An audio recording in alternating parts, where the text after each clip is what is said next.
kamusta na kayo mga kababayan natin watching from all over the world? So let's journey together in connecting with Filipinos here in Canada, whether they're visiting, working, or living here. And this man has been living here for quite a while, and he's also been helping the Filipino community here in his own way. We have with us today Michael Corrales. Hi. Hello po, hello. So you're known as Kuya Micmic.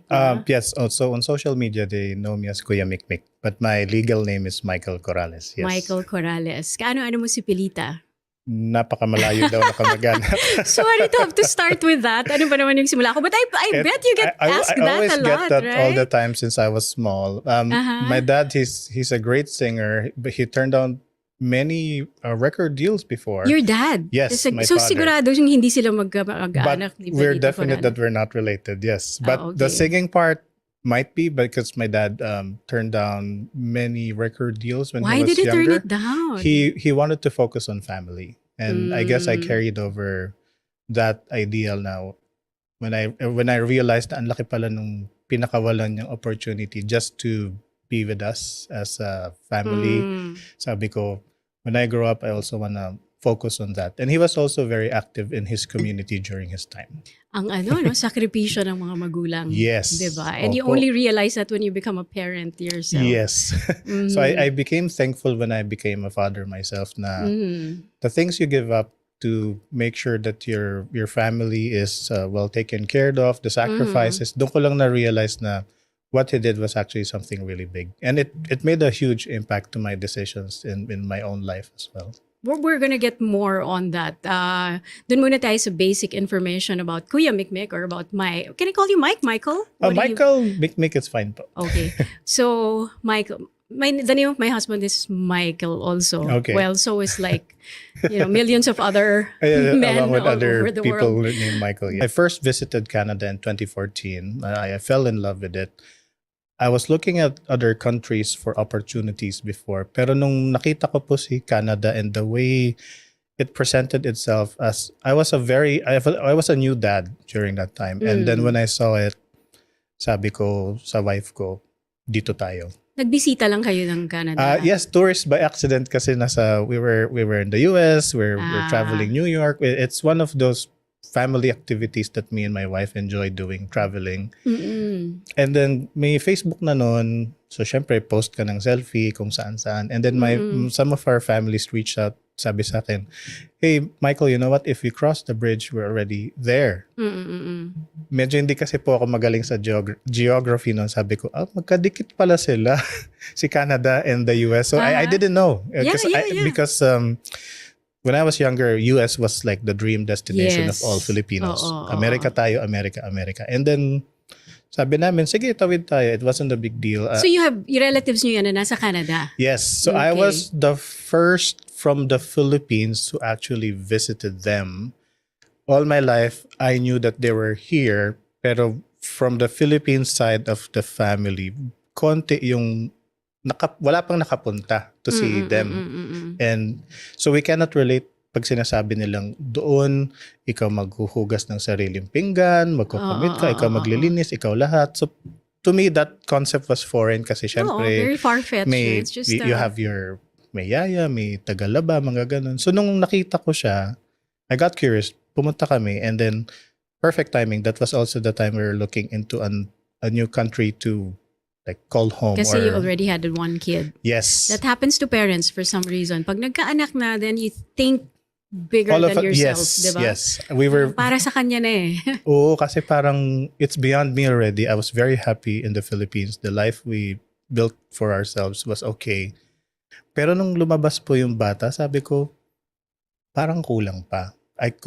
Parang it pushed me more na I could do something better. And that's one of the reasons na we were traveling sa US. Dapat pa New Zealand pa po kami noon. Pero nung check nyo rin tapos New Zealand. Nahaya kaming tumawid na yun nga, di ko naman alam, dikit pala sila. Tumawid kami, sabi ko, wow. Anong nagustuhan mo? Parang pagtawid siguro, mo. Syempre, I was a new father. I was observing children. I hate to say it, but there's a big disparity when it comes to the upbringing of kids from different countries. What I liked most was very family oriented si Canada, and it's very diverse that there's no pressure for children to move out when they're 18. Of course, there might be some social pressure with their friends, but as a family, it's still okay if you live with your parents, even if you're above 18. And that's one thing I really appreciate kasi ako, kahit matanda na, nandun pa rin ako sa parents ko. You keep the family together. So, ganun iba sila sa US in that sense, no? Kasi I felt it was very different. And sa US po kasi parang lahat medyo mainit yung ulo. Rushed. Totoo yan. Now that I've been living in Canada for 2 years, I've been visiting here also. Yeah. Because my family have been living here. Hindi ko rin nakikita yon when I was visiting, but now that I've been living here for just 2 years, nakikita ko na yung malaking difference sa Amerika at Canada. Malaki talaga. Oo, malaki pala siya. No? And it will slowly reveal itself to you. Yes. How Canada is better than the US. I mean, no offense to the US viewers, but well, it's just my preference, I guess, that when I saw it, sabi ko, this is the one that fits my needs, my criteria. Even before na most Filipinos, the aspiration was to go to America. Even my dad, 7 kapatid, 11 sila, yung 7 kapatid nasa America. They were 11? Yes. That's awesome. Family and June. 7 is in the US. They're a lot. And I'm expected na if I were to move, I'd move there. But then when I saw Canada, I totally changed my plans. And of course, the expectations sa mga parents na, bakit sa Canada? Bakit hindi dun sa kung nasan yung mga tito-tita mo, mga pinsan mo? Sabi ko, as a parent, I have to look after my child. I've environment for... Kayong magkakapatid, ilan kayo? We're just 2. I'm the from 7 kids, from 11 kids, your dad only had 2. Yes. Yun po kasing, I'm the eldest, tapos yung sumunod sa akin po kasi naging special siya. So he's under the autism spectrum. So it's growing up with a sibling na special, you become very mature very fast because you're not only are you the big brother, but there's also different responsibilities when you're looking after somebody with a disability. The whole family adjusts. Yes. And when you're a child, syempre you were also a child then. Ilan ba ang years ang gap nyo? 2 years lang po eh. 2 years lang. So you were also a child, but you had to mature nga. It was hard to become... I can imagine. It's hard to be a child and at the same time protecting your little brother. Kasi syempre po, nung panahon kasi noon, if you have special children, families tend to hide them. Kasi hanggang ngayon may ganun pa ring stigma. Pero less na nga. What's good now is becoming more progressive. Mas marami na pong awareness. There's acts supporting people with disability now. People are more upfront about it to seek help. Nung maliit ako, naalala ko parang sinasabi ng mga tao na duwende, nanuno, yung bata kaya daw naging ganun. So parang ako, syempre maliit lang ako, I don't know anything else. But I mean, just to accept reality na he's different. So I have to, I guess that's also part of the motivation na I'm just not doing things for myself, for my family, but I also have parang may instant dependent po ako kahit bata pa lang ako. I already know at the back of my head growing up. How were you protecting him? People kasi if they see special children, at first parang sasabihin nila, bakit siya ganun? Bakit siya? Or buti nga ako nagtatanong eh. Minsan ano lang eh. Or they ignore, or they bully, or they bully. They brand them they right brand away. Them. There's stereotypes na, delikado yan, layuan mo yan. Yung mga ganun. And my brother is a big person pa, matangkad siya sa akin. So almost 6 feet yata brother ko. So, wow, he's tall. So he is tall. And so growing up, it was challenging din kasi I wanted to play outside. I wanted to play in the streets kasi mga batang 90s, 80s, makalsada po tayo nun eh. And I can't do that. I did not have the luxury to do it because I have to look after him because he cannot just play on the streets because it's not safe for him. So kasi wala siyang concept ng yung pagtawid, looking at the sides. Yung environmental awareness is different when you are in that kind of situation. So medyo parang na-house siya, sa backyard lang kami naglalaro. Sa probinsya, walang problema. Pero Saan ba kayo lumaki? sa Saan ka Batangas, lumaki? sa Batangas and Las Piñas po. So Batangas and it's Las a Piñas. mix of every weekend nasa Batangas and then school days on Manila and Metro Manila. So it's a good mix. I was very close with my cousins also. Yun, So, palipat-lipat. Batangas kayo nag-aaral pero umuwi kayo ng Manila. Baliktad po. I Baliktad, studied oo. in Manila. When I turned 5, we moved to Metro Manila na po and sa Las Piñas. Mhm. And then every weekends, like Friday afternoon, nasa Batangas na kami. Balik kami ulit ng Monday morning or Sunday night. Nabanggit mo kanina, you didn't have an easy childhood, you were saying. I Oh didn't yeah. ask for the details. Ngayon pa lang ako magpapakwento. So with social media, sometimes people would always think na, anak mayaman yan. He had that opportunity kasi mayaman siya. And I always tell people, when I do consultations for my work, they always say, buti ka pa, Kuya Micmic. Okay ka na dyan. Buti ka pa, ganyan. Kami magsisimula pa lang. And I always tell them na, the person you know now, it's very different from the roots to where we started. My father did not finish college. Medyo free spirit yung father ko. He's an artist. And with artists, the way the brain works, it's very different. He's very talented with music, with arts. He was a good father. My mom was the youngest of 10. So malaki po yung 11 from daddy and 10 from the mom. mommy. Yes. And she was the youngest. She had me early.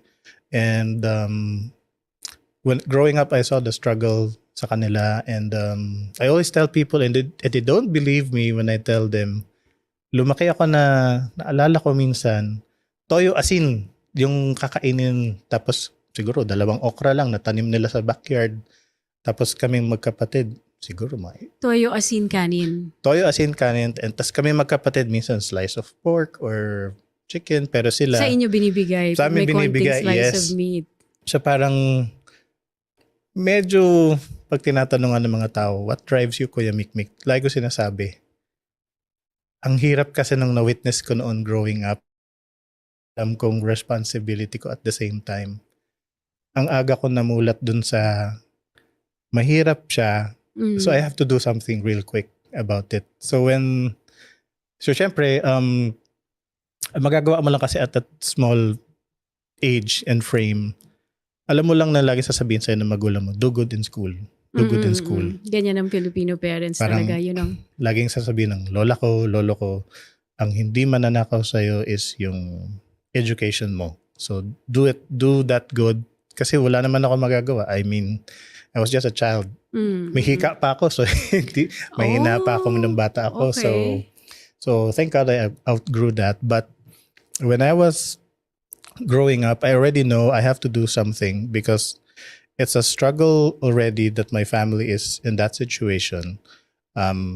They had me early, tas lumabas pa yung kapatid ko special. Tas 2-year gap lang po kami. So parang sunod-sunod yung nangyayari sa parents ko. Sabi ko, it's hard and I have to fix this someday. So I want to parang prepare myself.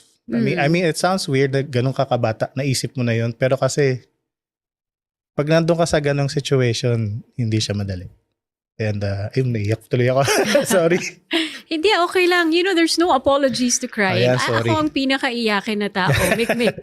So, okay lang yan. And this is a stigma on a lot of men that men shouldn't cry, dapat hindi kayo iyak. Pero Ako, iyakin pa naman ako. talaga, ganun yata talaga ang malambot ang puso, iyakin talaga. True. So yun, But okay lang sa lalaki ang umiyak. It's a sign of strength. Yeah. It's ayan, so it makes it more interesting now. Pero for me, yeah, well, my mom studied psychology. She also said it's okay to cry. Oh, so contrary to other traditional Filipinos na, ba't kayo iyak, lalaki ka? So hindi My mom kayo was raised ng ganon. That's good. My mom was very nurturing in that sense. Kasi nga, medyo mababa luha ko nun eh. Bata ako. Pero siguro, it's because yung there were a lot to pinagdaan. cry about. Yeah, it Too seems many. like it. Too many at that young age. Pero, siguro, ngayon din kasi lang napag-usapan kaya ako naiyak kasi parang looking back, looking now, imposible siyang ma-achieve. Sorry. It's hard to achieve, but I did it. And yung yung grandparents ko kasi naniwala sila sa akin. They So weren't may able. malaki rin ang influence Oh, ng yeah. lolo at lola. Yung lola ko nagsabi sa akin, yung tumatak siya sa akin, sabi niya, balang araw, ikaw mag-aangat sa buong family mo. And I was able to do it. So I was very, oh my God, I wasn't expecting to cry. Pero you'll never know when it's I gonna know. come. But and that's yeah, beautiful. I mean, It's, the words that your grandma said, no? Yung sabi sa'yo ng lola mo. sabi niya, in a Batangas accent, of course, I can't copy it. Pero sabi niya, balang araw ikaw Alay, balang araw. Marami rin ako mga kamag-anak sa Batangas malapit sa Quezon. Sabi sa akin, oh yeah, it's a very same yung punto po. Sabi niya, balang araw, ikaw magdadala sa family mo. And true enough, it slowly happened. I was one of the very first in my side of the family to actually attend an exclusive school ng elementary and college. So one of the greatest gifts that my parents did was give me proper education. So yung struggle nila na it was hard raising up somebody special and then you also have another child attending school soon. So they did many sacrifices.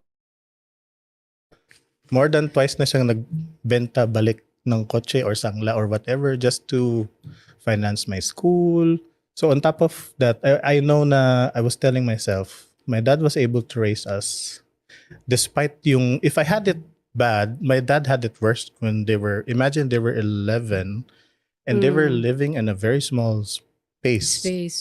One bathroom, everybody lives on the floor. It was difficult. So I was telling myself, what's my excuse? Kung na-prove na niya sa akin to, I should be able to take it to the next level. And on top of my responsibility with my brother and everything. So I was first to graduate in a nice school.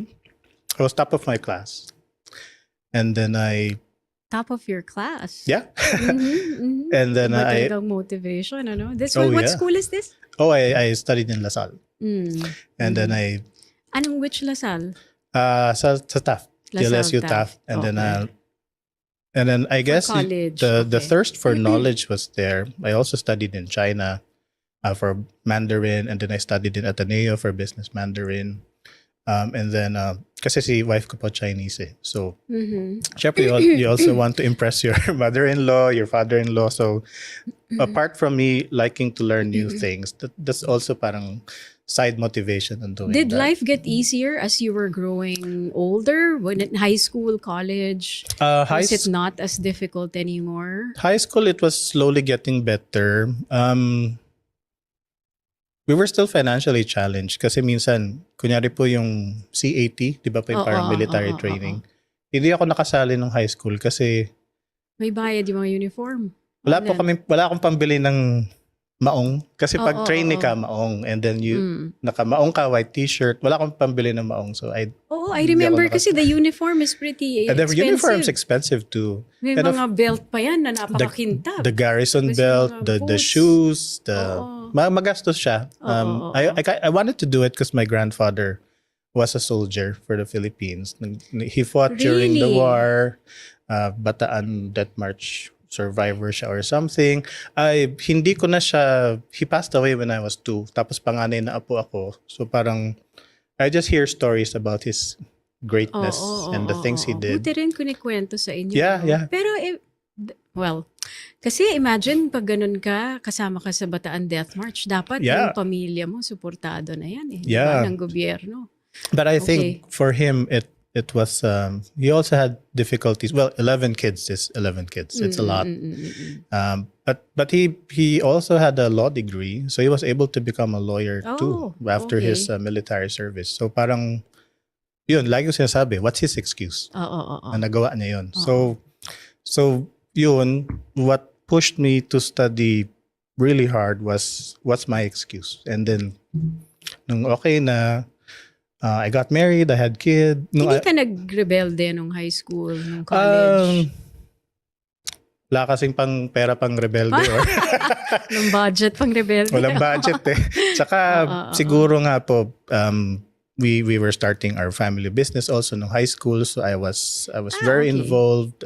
We had my dad being So an talaga artist. kung busy yung utak mo, no? At Oh saka, yeah, I'm getting the sense na yung mga magulang mo really instilled in you, hard work talaga. the hard work and Oh, the love the is there too. love, the The love, the nurturing of your discipline. mom, you said. My mom is very well. Being a child psychologist, she was good. She I guess she applied the theories very well sa akin. And then Oo, my oo. dad grew up in a very rough environment naman. So I had a mix of both. Oo, oo. Mababa nga yung luha ko, pero kaya din kitang bugbugin kung kung kailangan ko. I So love it. it's That's the best combination. it's a good You know what I combination. realized in life? It's really opposing forces. It's yin and yang. Yes. You know, you can yes. only really appreciate so much joy if you've gone through so much pain. You know, Yes. those Actually, two that's a perfect forces way that to are put it. Yeah. pulling together, Yeah. pulling each other. Na, It's that balance that you achieve in the end of all that turbulence na oo. parang right now at this age, I turned 40 recently. So parang sabi ko, eto na siguro yung sinasabing peace. Peace na parang you made your parents proud, you're impacting their life now, they feel secure na hindi na nila kailangan problema sa pera. And then my brother, makukuha ko na kasi sila as permanent resident soon, God willing. So, parang na-achieve ko na yung gusto ko sa kanila. That is amazing. Yes. So, yun yung, Okay. I was very thankful na nagawa ko na siya because sabi ko, madala ko kayo dito. Well, with Canada, free healthcare is something very big. And there's more support for my brother na with autism. So, Right. talagang I'll be able to lift them from the Philippines and bring them here where there's more opportunities for my brother, more care for the parents. I'm not saying Philippines is bad, but then there's certain things we that know. could be better. Mhm, And my brother and my family will have access to it here. So yun yung parang crowning achievement ko with my life na madadala ko sila. And of course, may opportunity to bring my in-laws after. Oo. So parang yun yung pinaka-lasting, ano ba tawag doon?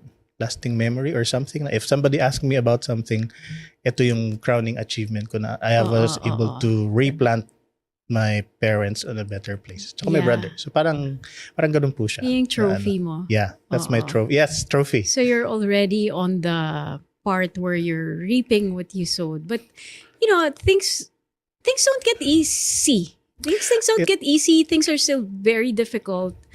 Pero, yun na nga as long as you're moving towards, kasi some people might think, oy, okay na, or andyan ka na, nakuha mo na kung ano yung gusto mong ma-achieve. When your family, for example, when you're able to bring them here, the struggles don't end. Things will continue to be difficult. People would always think that you move to a different country, it's done. Kala mo yun They would think the na story, no? you hit the jackpot. Na sa probinsya nga po namin, akala nila pag nakapag-abroad, namumulot na lang ng pera. Or walang work, may pera, ganon. So we always tell people, especially those asking about life in Canada, we always say, sometimes life in the Philippines is easier.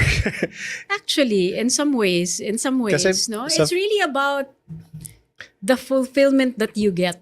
Yes. No, the kind of Like here, you get free healthcare. You feel secure. The jobs are there. It's plenty. But then you miss out on hanging out with your friends because here the concept of time it's very important to people. You cannot even visit somebody without telling them. Unlike sa atin, nagwawalis ka lang sa labas, bigla may dumating, oy, pasok. Dito kasi minsan parang, oh, hold on, I have somewhere I need to be. I can't let you in today. So I was surprised. One Filipino told me that she's been working in that firm for 22 years and none of her office, she has never been in the house of birthday any party. in the Oh, house yes. of any of the office mates. And I'm like, how is that possible? yes, You know, in the Philippine setting, that's just mind-boggling. I was in my few years of professional career working here. So nasa office, ganyan. Teka, bigyan ko lang sila ng konting context. That's why Micmic is also talking about, I tell people that here in Canada, it's because he's an immigration consultant. Yes. You know, he has this company in his shirt called Sun-Cor. Oh, yes. Where, you know nga, your focus is international students, no? We Nagdadala kayo we dito are popular sa to Canada. the international student community, but as somebody, I am called an RCIC, a regulated Canadian immigration consultant. So that's my legal title. We perform different immigration services. So there's the student to PR pathway for international students, but then there's also provincial nominations, working, or spousal sponsorship, or what I did with my parents, parent and grandparent sponsorship, or what's popular recently, tourist visas. So all of these things we do.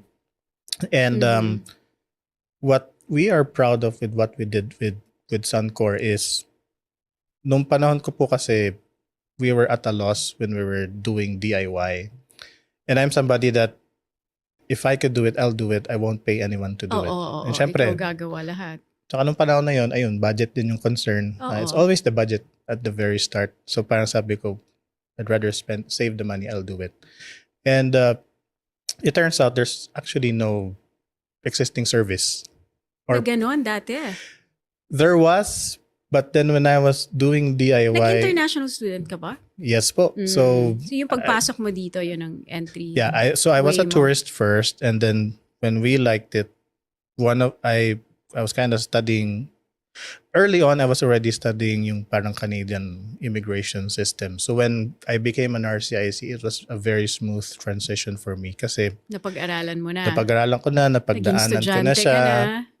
I lived the life, and I did it to my own applications. I walk the talk. I talk the talk, walk the walk, parang ganun. So, and people were able to identify with that na, yung taong yun, nagawa niya. Pero kaya kan ba nag-international student you thought that was the best pathway for you to become a PR in Canada? So for me, it was, there were two reasons why I studied. First was, we reached the point of our business in the Philippines that we need to modernize. So we do printing, we print on paper, and then digital media happened. So parang, I was very quick to catch on. So I studied economics. It was very quick for me to catch on trends, market trends, industry trends. Sabi ko, digital media. Obsolete na tayo. Yeah. So yun sabi ko, digital media. Anong impact nito sa negosyo ko? Yung mga posters, for example, nawawala kasi nagiging webpage, Facebook advertisement. So sabi ko, and this was the time na okay na kami. And I said, I don't want to go back to not being okay. So sabi ko, I need to do something. And so parang yung option mo nun, kahit bumalik ka ng Pilipinas, you would have used that. I am using it. Yung inaral ko, I was able to apply it to our business. So so meron pa? Oh yeah, we still have I was able to digitalize half of the process. So we cater to those who need digital services. This is in the Philippines, ha? Yes, Nandun pa. Who's running it now? My parents. Great. So kumbaga, I built on my dad as an artist. So he designed stuff for big companies. You did amazing. Kinikilabutan ako what you did for your family. Baka ako naman yung maiyak. Maiyak ako sa storya mo. Ano ba yan? Ang drama ba? Ganun talaga if you're put in that situation. Tinan mo, nag-iiyakan na kami. So yun, so I built on that kasi sabi ko, ito yung skill niya and people are willing to pay for him to design stuff. But we don't have the money to actually produce the things. So I worked abroad for a while, and then lahat ng ipon ko, naiyak na naman ako. Lahat ng ipon ko, binuhos ko doon. Hindi mo naman sinabi na kailangan tissue, wala tayong tissue sa set. Okay. Pero yeah, that's it all revolved on my decisions were on family. Tapos siya, we built it that way. Tapos naging okay na siya. So syempre, my dad had purpose. He was proud with what he did. And I was proud with myself kasi proud siya. Nako, ano na ba to? Sorry, kailangan yata talaga namin ng tissue. Sorry. Okay. Hindi po to scripted, pero ganun talaga. But yun, so I was able to do it. And then I guess on my first semester, sabi ko sa wife ko, you know what, there's opportunity here. This might be it. Because we tried moving abroad many times nung bagong kasal kami ni Mrs. And we were not successful. So, student visa sa US na deny ako when I was still a bachelor. Okay. And then I ended up studying in China because I really wanted to study abroad. It's one of my dreams. So I studied in China first. It's uwi, aral sa Ateneo, had the business. Anong pinag-aralan mo sa China? Mandarin. So, ayaw kasi ako turuan ni Mrs. So, nag-aral. Pasok ako school. And of course, it was my dream to study abroad talaga. So, I did that one. And then, lahat ng ipon ko doon, binuhos ko talaga doon sa... So, nagka-business kami. It became good. So, before people was just consigning my dad to design stuff. We were designing... He was designing for pharmaceutical companies. Abbott, Sanofi, GSK. The mga malalaking multinational. What does he do? Like laying out, graphics design, before, logos? Before Photoshop was invented, it was manual art for people. Yes, so he was that's really beautiful. good doing it manually. And Nasasad nga ako, parang lost art na yan eh. yes. Talagang So I was pushing my dad to start painting hand again. art, Because okay. he was... naalala ko before, nanalo siya ng mga painting contest when he was young, and one of the first ladies, may picture siya noon na siya yung naging judge. So yun. Yeah, remember what Micmic was saying earlier? Yeah. Yung kakaupo lang natin, yung sabi mo, he had to turn down Yung singing. singing, diba? So may singing na siya, magaling din siya magpiano, and then Wow! You know, it's yung never art. too late. How old is your dad now? my dad's turning 70 this year. Diba? That's Yeah. awesome. He can just like start out Yun nga sabi at ko, any point in his I was life. telling him na maybe it's time to retire. Pursue your dreams na you let go before. Singing, I don't know. But the painting part, I'm sure he can Right. still do it. And it's good Right. therapy na rin for elders Yeah. na may Yung gagawa. dexterity nila, diba? Yeah. And it's good for him. And then he was really good with what he did with the painting and all. And then ang problema nun, he was really good at designing it. People can't produce what he designs. So maganda yung render pagdating sa finished product. The companies would say, "Hey, how come you can't make it how Mr. Corrales did it?" So I had an idea na, what if we print what you do? So that's when we had the printing press na. And then yun, sugal lang siya kasi sabi ko, galing na tayo sa wala. What else can we lose? So lahat ng mga na-achieve mo, the roots were really from your family, no? What pushed guess, you was yeah. your dad's art into business. What pushed you into education and studying hard, and now your business is towards and now education. we're helping students, yes. Yeah, was also your family's values on education. Yeah. So So it was your bala, the one that really your foundation was your family's values. yeah, I guess Were your family's despite values. yung hirap na pinagdaanan pagkabata, nung kabataan pala, I still look back to it na kasi the fear of reverting to that life is what pushes me to always move forward. Na ayoko na maging ganito ulit. And now that I have kids, I always say, I always tell people, I'm doing this for my kids, not for me. Because I'm already happy where I am. And I don't want to experience my kids. Yung kids ko, my experience, ano yung pinagdaanan ko? Kasi parang, siguro as a parent, it was also hard for them nakikita hirap kami mga bata. So yun yung drive ko talaga na to push forward. Pero ano naman ngayon yung mga importanteng matutunan ng mga anak mo from you? Oh, What are your parenting values now? it's funny when I was young, my parents would always tell me, especially my mom kasi taga-probinsya, maglalakad kami this far, crossing the river, just to go to school. Yung mga ganun. And then my lola would say, tatawid ako bundok just to wash the clothes. Parang mga ganun. So when I had my own versions to my kids na, bibili lang ako ng bagong damit. At least sa akin, bibili ng damit, di ba? Once a year.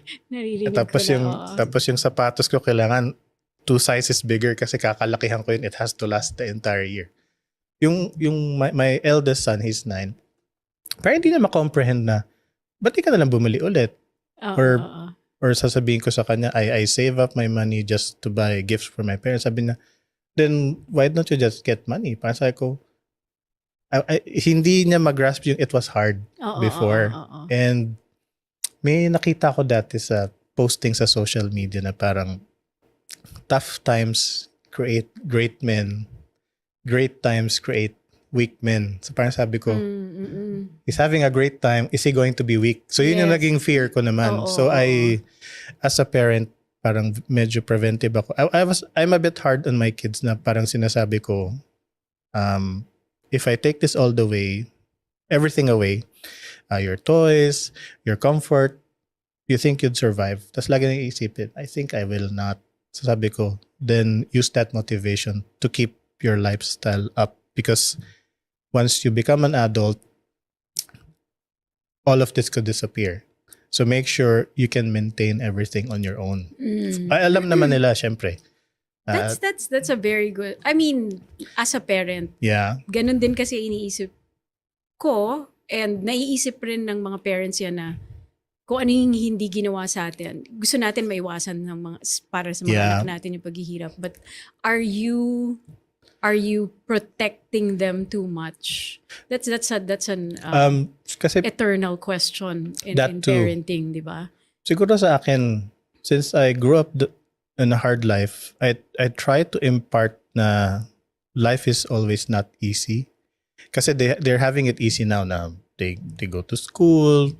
So your they have style food. is Siguro I'm the hard dad. letting them know on a cerebral level. Oh, yes. Na, I mean, you don't have to make them experience not having all these things. Yes. But I always have But- that conversation na, what are you gonna do if this Yes, happens to you? because with children, of course, we'll never know if this works or not. I mean, Yeah, of later course, on of course. when they grow up and ano.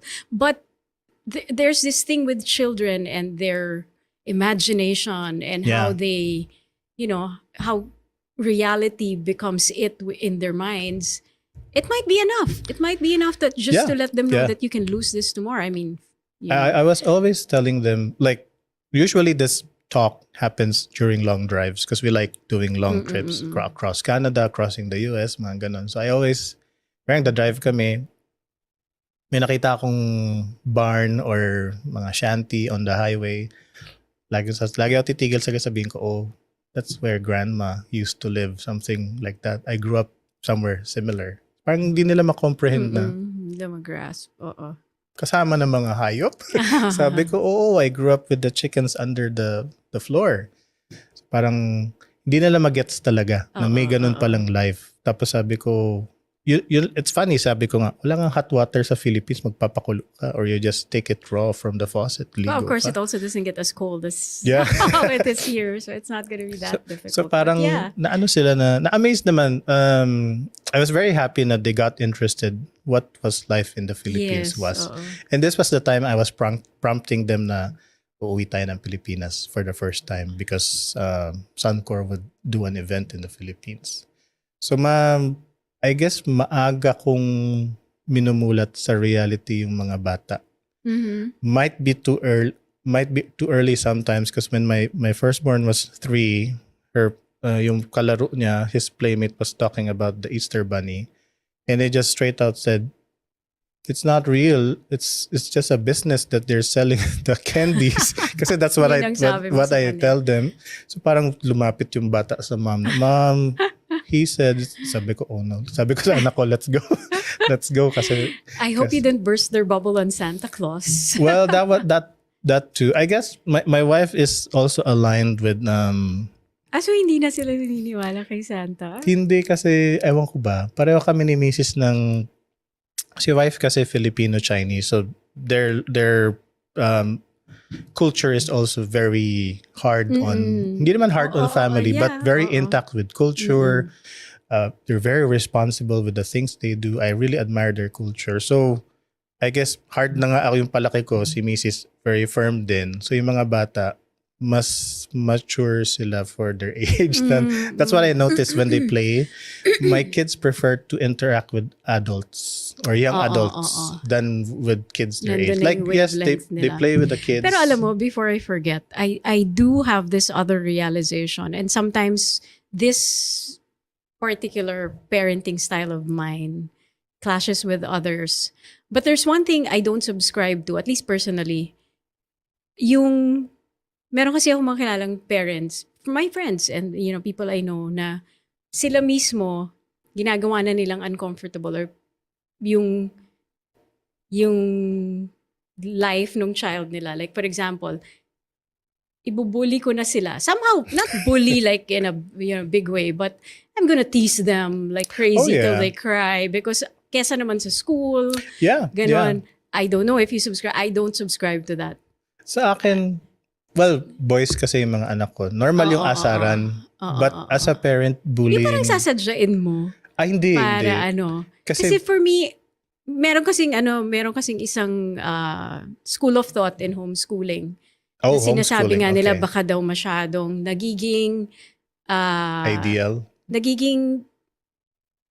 Nagiging sheltered yung bata pag hino-homeschool. Kasi syempre, the mom or the dad, whoever is homeschooling, will be patronizing, will be protecting, ganyan. And hindi nakaka-adapt to other kids in socializing. But the studies came out na those who were homeschooled were actually emotionally strong when they entered college. Kasi marami, grade school, high school, and then college, they're sent off to the real world. They were actually, their EQs were high. They were emotionally strong. It's when you put them out there and other people bully them because you invest in the foundation of their emotional beings. Of course, every child is different. Diba? May kanya-kanyang ako. I don't believe one parenting style. If you have 3 kids, iba-iba yan. You have 3 kids. Well, my second one, he's 3. Iba siya dun sa first. Yung first was very very pleasant pag sinabi mong no or not now, later. Sunod siya talaga. Yung isa, strong-willed kasi siya. He's willing to test the boundaries first. So, when it comes to bullying, normal asaran, yes. Nag-aasaran kami. But not to the point na parang he will not like you anymore. Kasi parang isipin niya, you're supposed to be protecting me but you're the one causing the stress or something. Pero, yung gitna, lagi naming inaasar nung panganay minsan. Kasi nga siya yung matigas ulo so parang inaasar namin. So kunyari, sabihin namin, no running on the hallway. Tapos nadapa siya. So tatawanan namin siya para next time, alam niya na, pag nadapa ako, aasarin na ulit ito mga to. So hindi na. But I guess ngayon, it's also good na I was more ready as a parent. As a person with a complete career I can provide. So I could focus on, kasi nakita ko sa father ko, mahirap siya maging tatay kung naghahabol ng bills. At least now sa kanila, yung focus ko talaga sa kanila na ito, yung you get time to explain na let's say napagalitan or mababa grades, you get to explain na alam mo ba na pag mababa grades mo, there might be repercussions na you might not be able to go to college, mga ganon. So, how do you balance that out now? Because now you are helping other Filipinos who want to come to Canada. Oh, yes. Diba? So, and you also have the sincerity to help them kasi galing ka doon. You have the basis and the actual intention to help people and not just for business, not just to make money, but also you do want to make money because you don't want to go back to the kind of hard life that you had before. There's no reason to go back with all the things that you have, the education under your belt and all your experiences. Is there a play on the values na parang anong guiding principle nyo ngayon sa? So sa amin kasi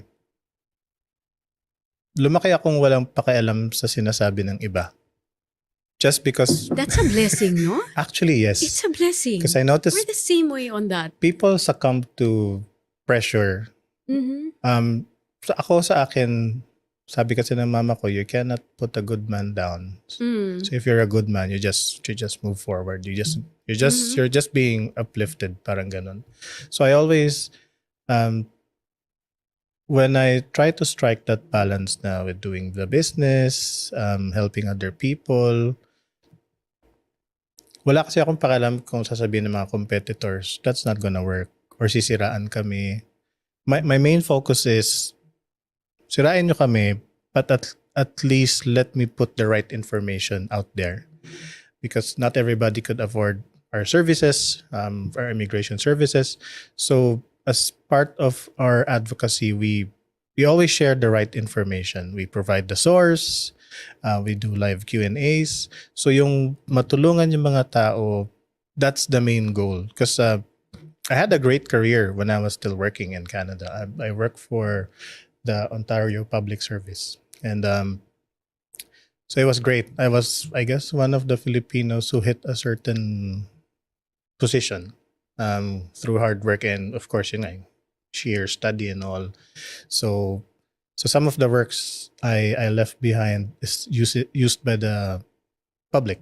I studied IT, and the applications I created, the databases I created, it's still being used until now. Sometimes I still get calls from the government asking me how to fix stuff. So I'm still in touch with them.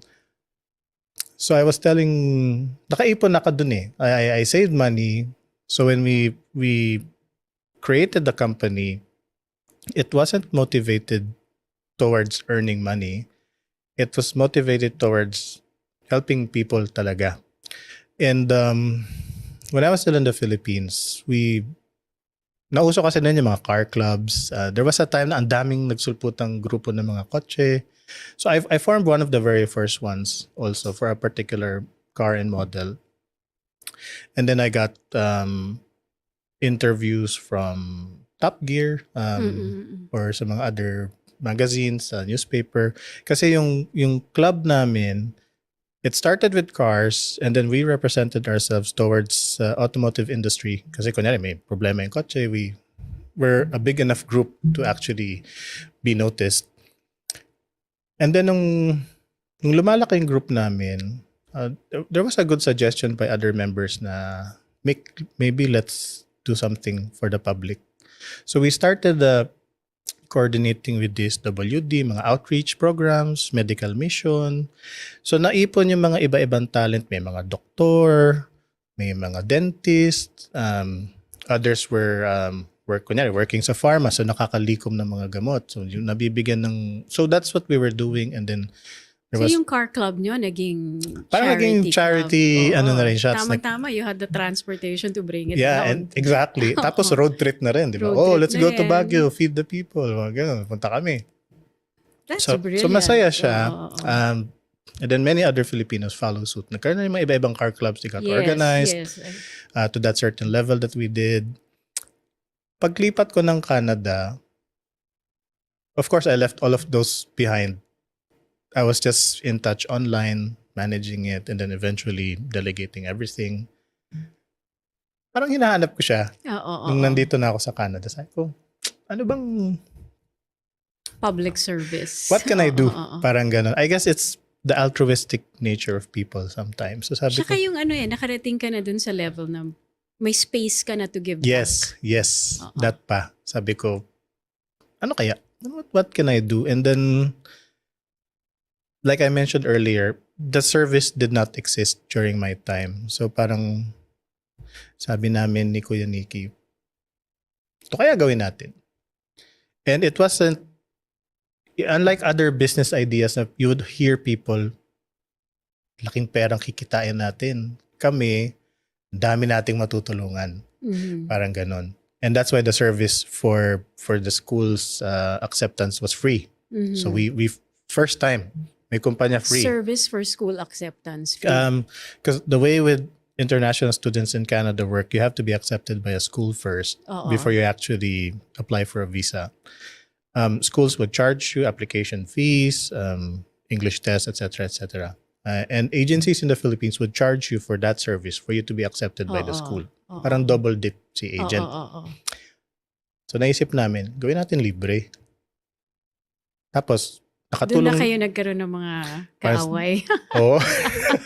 Actually, nung umuwi po kami sa Philippines last year, Kasi nagpapabayad sila doon nagme-message pa ako sa mga friends ko, uy, baka ma-assassinate ako, but I just want to let you know, nandito ako sa mga lugar na to. Pag hindi ako nag-text back, sabayin yung mama ko, wala ako. So, seriously, napraning ako ng konti. Kasi sabi ko, because it's big money. It's a big industry. Ang laki po talagang pera sa pagpapadala ng mga estudyante. Even the Canadian government makes a lot of money from not just international students, but all last time I checked, it's for international students, it supports around 300,000 jobs for Canada. And for a country with 38 million population. 300,000? To think part-time lang pwede ang estudyante. I mean, it creates after that they job. After they. So yung mga Canadians may nabuong trabaho for Canadians. Okay. Administration, teachers, IT. To process international students. Yes. 300,000 jobs. Kunyari, mga schools. Ang school kailangan ng admin staff, intake, registration. So lahat yun, nabuo yung close to 300,000 na jobs na yun just because of international students coming to Canada. Okay. And wala pa doon yung mga fees. Wala pa yung how much fees. do they make? You know this Yeah, they make a lot. I mean, I can't disclose how much, but it's the international student business, so to speak, for Canada.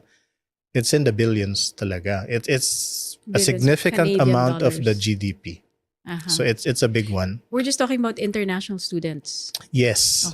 Okay. For different countries. All countries na po, not just for Philippines, but for India, China, Pakistan, Bangladesh, Russia, would contribute to that big chunk of money that Canada uses to support itself.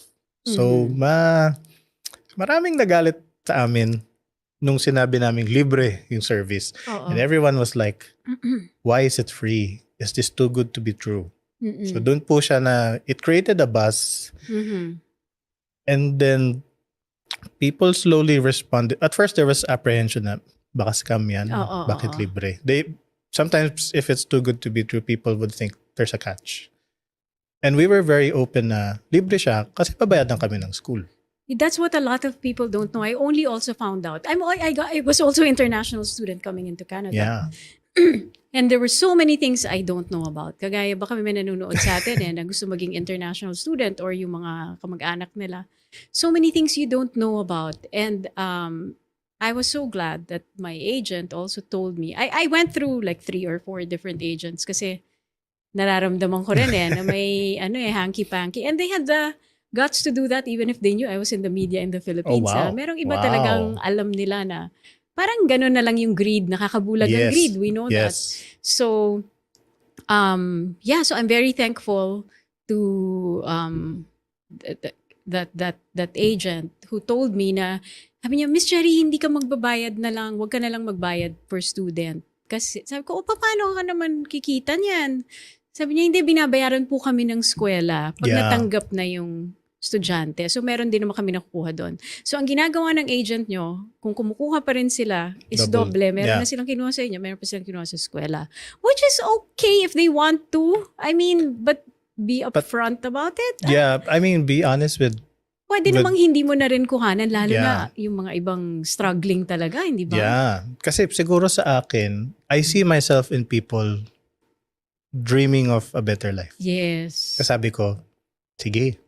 Nung pinag-usapan namin ni Kuya Nikki from Sun-Cor, libre siya. As in, I guess it shocked everybody. And then we didn't stop there. Libre na siya. Pag dating mo ng Canada, may cashback ka pa.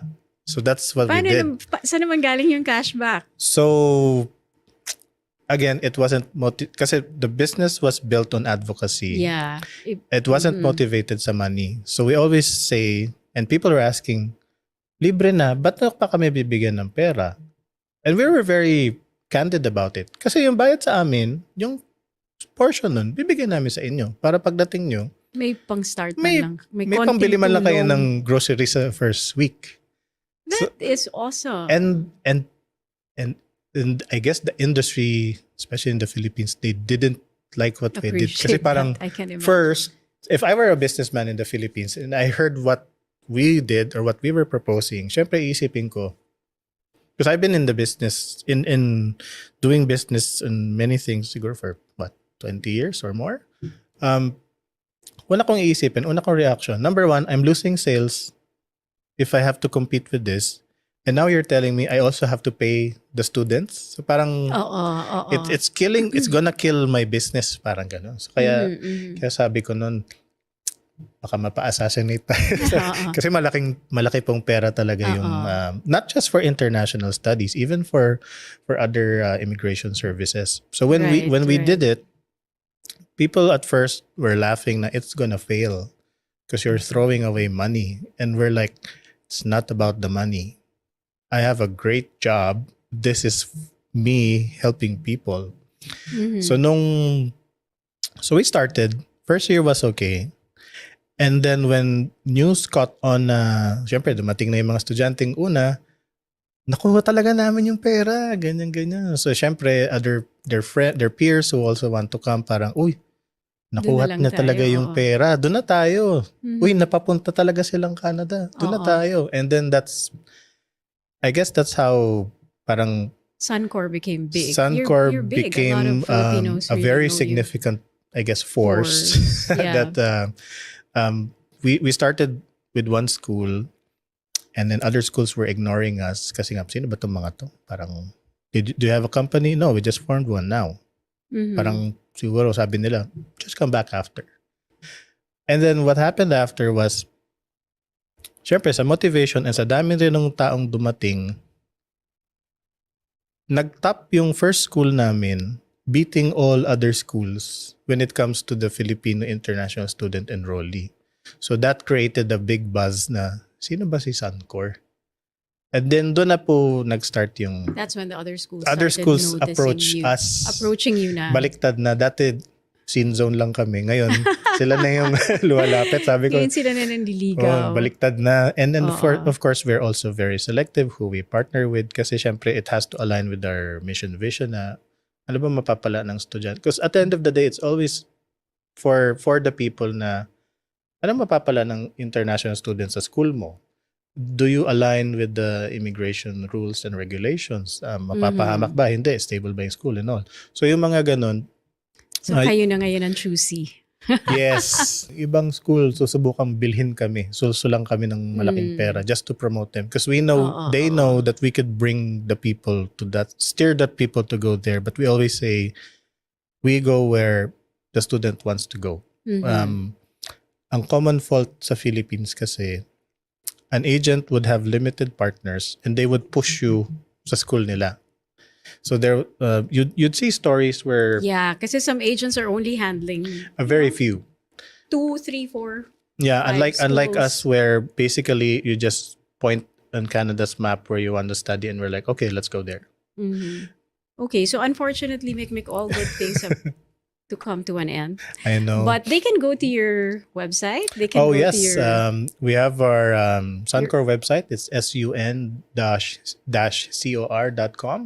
So if you want to, or you could also follow us on social media. May TikTok na po ako. Kahit may edad na ako, nag-TikTok pa rin due to popular demand. There's a lot of information. Marami rin palang useful things naman kasi sa TikTok. Marami ring information people sa TikTok. go in for entertainment, but I guess for us to just put the word out there, the right information, nag-TikTok kami. Hindi ako nasayaw, but but I just put the news, immigration.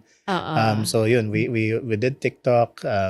Me and my partner, we have separate accounts, and then para lang they could just follow everything. And you still do your parang mga sessions, your video. We do videos. live immigration Q&A. So this is for people na walang pera, hindi afford mag-hire ng consultant to answer the questions. And sometimes they just have 1 or 2 clarifications. So we always dispel the myth na, pag sinabi ko to, madali. So people would always ask, madali ba talaga? How hard is it? And so we always do like yung tinatawag na real talk. This is how This is really once a week? Once it a month? started once a week. We did Fridays. Dati tawag evening with the kuyas. We do it Friday night here. So it's a Saturday morning in the Philippines. Now it became morning with the kuyas, Tuesday morning, and then Friday mornings in Also Canada. twice a week Para na gabi siya. sa atin. And then there's those random lives that we individually do when we have free time. So kunyari, if I have an appointment, it canceled, walang magawa, I just do the live just to capture other people's different time zones. It's like a family building community. Yung dating hiwalay na mag-asawa, mag-uusap kasi papaaralin yung anak. Dating magkagalit Ang na daming iba-ibang kapatid, dynamics, magbabate. It's very rewarding to see broken things get fixed, or at least disconnect becomes reconnected again, Connected just again. because of both parties having a goal na for the good or future of somebody. Thank you so much, Micmic, for Thank you so sharing much with po. us all these aspects of your life and that very inspiring story. Oh, thank you so much, and I And- hope we continue to inspire more people. Yeah, so we'll be posting. You've been seeing the social media pages of Sun-Cor. What I like about them is they give information kasi for free. And For the free. information is really what's important, no? Kasi ang daming misleading information out there when you want to become international students here in Canada. So Yep. that wraps up another episode of the Cherie Mercado podcast. I hope hindi lang kayo may natutunan. You might have grabbed your tissues also there Oh my in the middle of the conversation. But yeah, thank you for joining us here. And we'll see you again on our next episode. This is Cherie Mercado. Bye.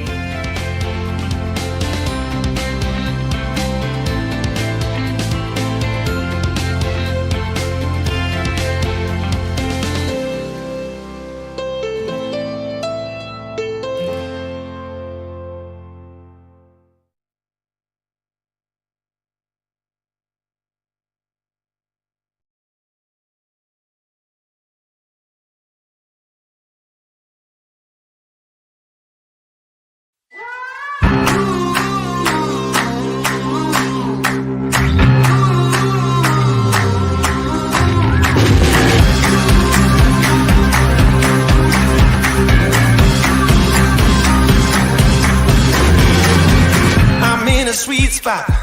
I'm feeling good. Tara na mga kababayan, punta na tayo sa Canada. Yes, we don't just plan for your studies, we plan for your permanent residency. Yes, let's go. Let me show you what it's all about. Check it out. I'm gonna light it up. Yeah, I'm gonna light it up. Check it out. I'm gonna light it up. Yeah, I'm gonna light it up. Just check it out. I'm gonna light it up. Yeah, I'm gonna light it up. Let me show you what it's all about. Check it out. And hopefully po, makakapunta po kayo sa mga following events po namin, sa upcoming events po namin. At the same time po, we'll meet you in person. And kami mismo po, may-ari ng Sun-Cor, Yes. ang kausap ninyo po. So this event is for you to get educated so that you won't be susceptible to scams. This event would educate you paano ba maging PR, which programs to pick, which school is the best for you. Yes. We'll cover everything later, and we'll see you there inside. Let me show you what it's all about. Check it out.